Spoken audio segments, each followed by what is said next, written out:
नमस्ते दोस्तों, मेरा नाम है निधि और आप सुन रहे हैं the curse of love chapter 2। निया अपनी मासी वीना जी और अपनी मम्मी बिमला जी के साथ अब हमीरपुर से चंबा के लिए निकल चुकी थी। हमीरपुर से चंबा का सफर तय करते हुए निया आज बहुत खुश थी।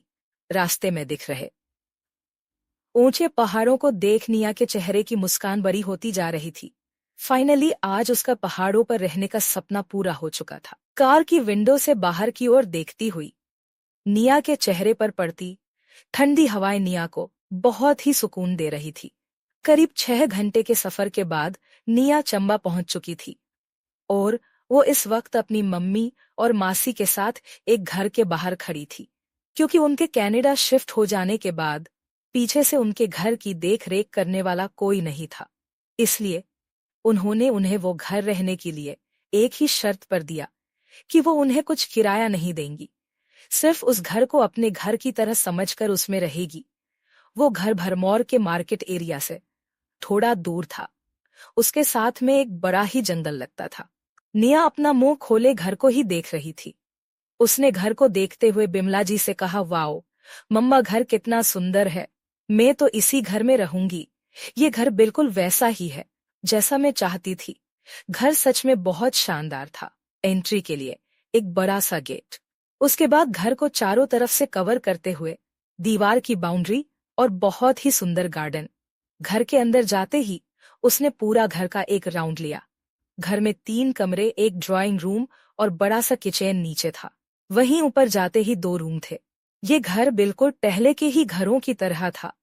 लकड़ी और पत्थरों से बना हुआ घर की छत पहाड़ी पत्थर सयाल से ढकी हुई थी, जो बर्फ को टिकने नहीं देती थी। विमला जी यही सोच रही थी कि इतने बड़े घर का वो 2 लोग क्या करेंगे। ये घर सच में उन दोनों के रहने के हिसाब से बहुत बड़ा था। वीना जी और विमला जी रसोई में खाना बनाने में व्यस्त थी। वही ड्राइवर नीचे ही रूम में रसोई और घर का जरूरी सामान लाने के बाद रेस्ट कर रहा था। निया अपर वाले रूम में सफाई में व्यस्त थी। वही नीचे से बिमला जी ने निया को आवाज देते हुए कहा, नीयू, खाना बन गया है, जल्दी से नीचे आ जा।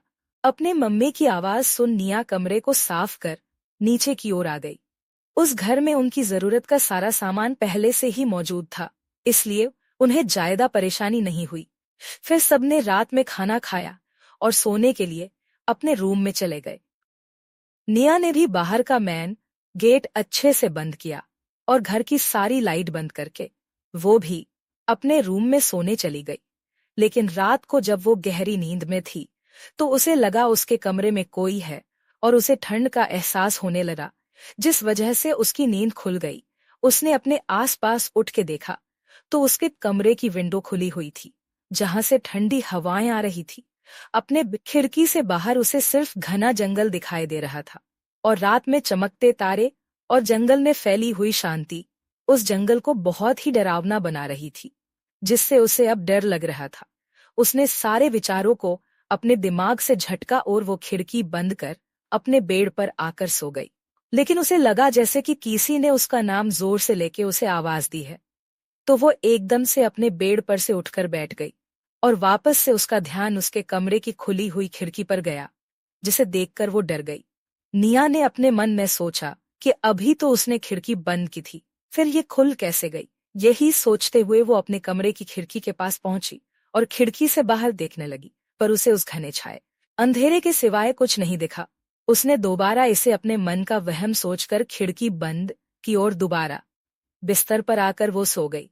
अगली सुबह जब निया की आंख खुली तो उसका चेहरे से ये साफ साफ पता लग रहा था कि वो शायद सही से सो नहीं पाई है। निया का उतरा हुआ चेहरा जब बिमला जी ने देखा तो वो उसकी फिक्र करते हुए उससे बोली, निया, क्या बात है बेटा, तेरी तबीयत तो ठीक है ना। बिमला जी के पूछने पर निया को पिछली रात का इंसिडेंट याद आ गया कि कैसे उसे पूरी रात ये महसूस हो रहा था कि वो कमरे में अकेली नहीं है। लेकिन उसने ये बात बिमला जी को नहीं बताई। उसने उन्हें सिर्फ ये कहकर टाल दिया कि नए घर और नया माहौल होने की वजह से उसे कल रात सही से नींद नहीं आ पाई। बिमला जी ने भी निया की बात पर ज्यादा ध्यान नहीं दिया और उसे वीना जी के पास रूम में जाने का बोल वो चाय बनाने किचन की ओर चली गई। निया की तरह ही वीना जी को भी कल पूरी रात सही से नींद नहीं आ पाई थी। उन्हें भी किसी के उनके रूम में होने की मौजूदगी का एहसास हो रहा था, लेकिन उन्होंने ये बात बिमला जी को बताना सही नहीं समझा, क्योंकि उन्हें भी यही लग रहा था कि शायद किसी दूसरी जगह होने से उन्हें सही से नींद ना आ रही हो और ये सब उनका वहम ही हो।